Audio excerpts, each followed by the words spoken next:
Assalamualaikum warahmatullahi wabarakatuh. Salam sejahtera bagi kita semuanya. Masih dengan saya Mr. Wahid Nugroho dari Rumah Cerdas Bahasa Inggris.com, belajar bahasa Inggris dan TOEFL dari nol. Dalam kesempatan kali ini saya senang sekali, saya dalam keadaan sehat. Teman-teman yang sedang menonton video saya kali ini juga saya doakan teman-teman dalam keadaan sehat, sehingga kita bisa sama-sama belajar di channel Rumah Cerdas Bahasa Inggris.com ini. Dalam kesempatan kali ini saya akan bercerita yang nanti cerita ini bisa kita ambil hikmahnya. Nah, jadi di samping kita belajar bahasa Inggris dan TOEFL, dalam kesempatan kali ini kita akan belajar mengambil sebuah pelajaran dari sebuah cerita. Cerita ini disampaikan oleh Uwais Al-Yamani. Uwais Al-Yamani bercerita, pada suatu hari ada seorang ayah yang memiliki 4 anak. Jadi ayah tersebut memiliki 4 anak. Dan saat itu ternyata ayahnya dalam keadaan sakit. Dan sakitnya agak sedikit keras. Karena ayahnya dalam keadaan sakit keras, ke-4 anak tersebut berkumpul.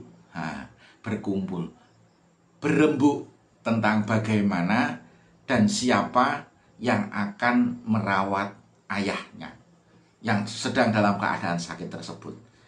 Mereka berdiskusi, mereka rapat berdiskusi untuk menentukan siapa dan bagaimana cara merawat ayahnya. Kemudian salah satu dari anak, kalau nggak salah anak yang ketiga, di situ mengusulkan kepada kakaknya 2 dan adiknya 1 tadi, karena anaknya 4 ini berarti anak yang ketiga. Dia mengusulkan sebuah usulan yang tidak baik menurut kita semuanya, tapi ternyata baik menurut Allah. Dia mengusulkan seperti ini, teman-teman. Kira-kira siapa yang mau merawat dan membiayai ayah? Tapi kelak kalau ayah sudah tidak ada, dia tidak akan mendapatkan warisan sepeser pun dari harta yang dimiliki ayahnya. Ternyata dari ketiga kakaknya dan adiknya tidak ada yang mau. Lah, si anak yang ketiga tadi mengatakan kepada kakaknya dan adiknya, saya saja yang merawat dan membiayai ayah. Dan kelak ketika ayah sudah tidak ada, saya tidak akan mendapatkan warisan 1 peser pun atau 1 rupiah pun, kalau bahasa dirupiahkan, 1 rupiah pun saya tidak akan mengambil warisan tersebut. Ternyata kakaknya dan adiknya ternyata setuju, sepakat. Anak yang nomor 3 yang merawat ayahnya, dan kelak kalau ayahnya sudah tidak ada, dia tidak akan mendapatkan warisan. Karena apa?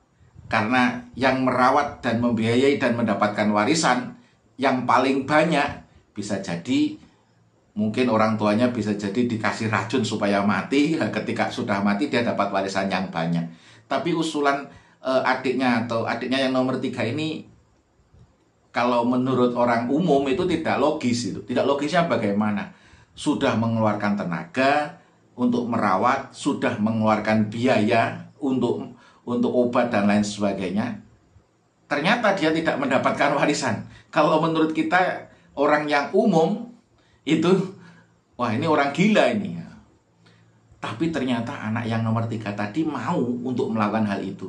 Dia dengan ikhlas, dengan sabar mau merawat merawat ayahnya, mau membiayai ayahnya, sampai ternyata ayahnya meninggal.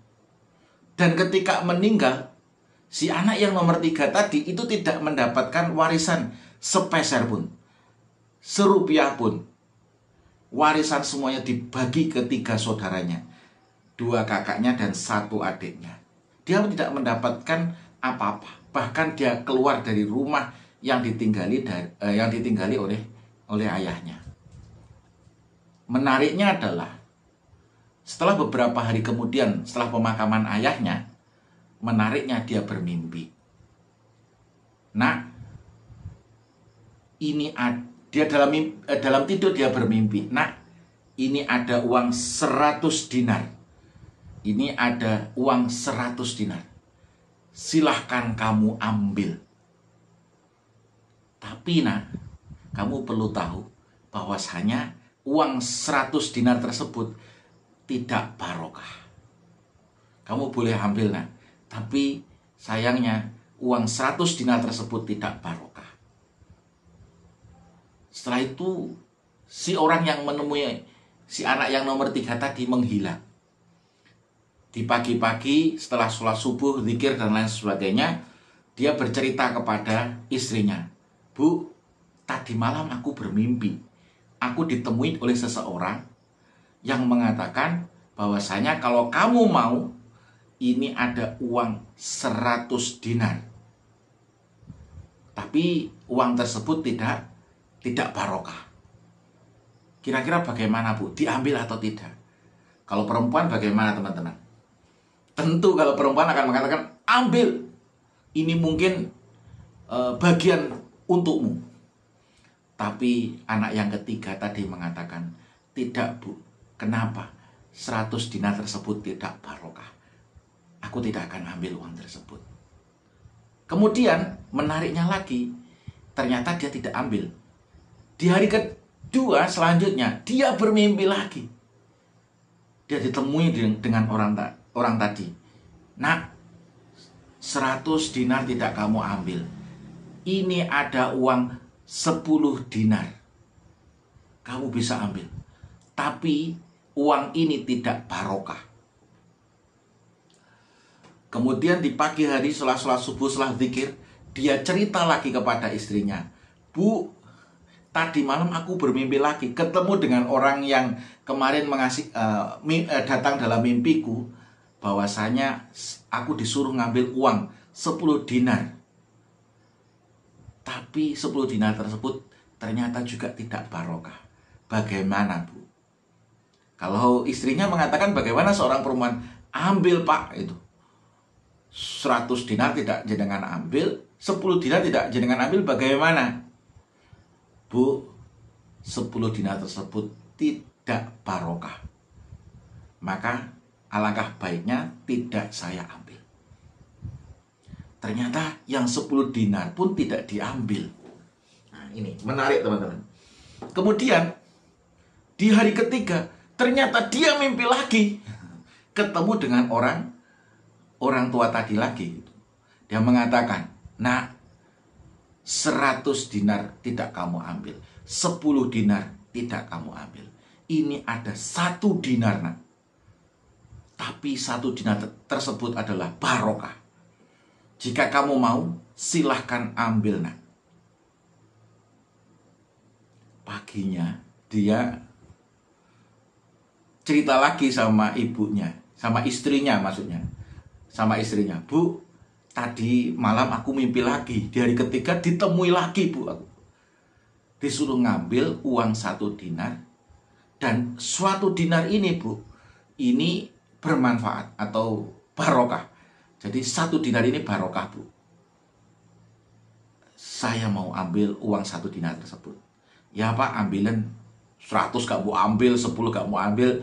Mosok 1 juga gak mau ambil, Pak." Itu. Akhirnya 1 dinar itu diambil sama si anak yang ketiga tadi. Diambil, dikunjungi atau diparani tempat tersebut, dikunjungi, ternyata dia menemukan uang 1 dinar betulan di tempat tersebut. Dia ambil uang 1 dinar tersebut. Dia perjalanan ke rumah, dia melewati sebuah pasar, dan kemudian dia melihat ada orang tua menjual ikan, sepasang ikan. Terus si anak yang ketiga tadi bertanya kepada penjualnya, "Pak, ini ikan masnya bagus ya, Pak?" "Oh iya, nak, ini ikannya bagus, nak. Harganya berapa, Pak?" Penjual mengatakan, ikan ini harganya 1 dinar, Pak. Kemudian si anak ketiga tadi dengan uang 1 dinar tersebut membeli 2 ekor ikan tersebut. Kemudian 2 ekor ikan tersebut dibawa pulang. Kemudian dikasihkan istrinya, "Bu, tadi ternyata ada betulan uang 1 dinar.